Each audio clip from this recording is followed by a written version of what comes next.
আরে কইস না যে শীত পড়ছে কালকে রাতে মরবেন নিছিলাম। আব্বা কি হয়েছে চিল্লাস কা? আব্বা রাইতে যে শীত পরে মোট টাকান কম্বল কিনা দিয়েছে। ও এই কথা আচ্ছা তাহলে বিকেল বেলা আমার তুই আটা যাবনি তোর মোটটা একটু কম্বল কিনে দেবনি বুঝছা?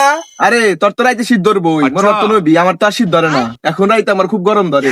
কে রাইতে তোর সেই শীতের মধ্যে গরম ধরে কে?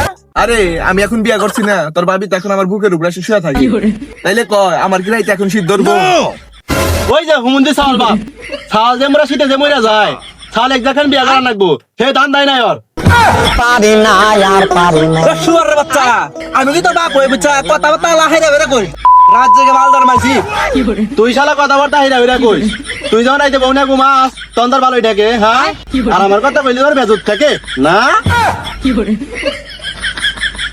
হারাম দাদার মাথা খেয়া দিলে আজকে তোর দিন আমার হারাম দাদা পরে হারাম দাদা।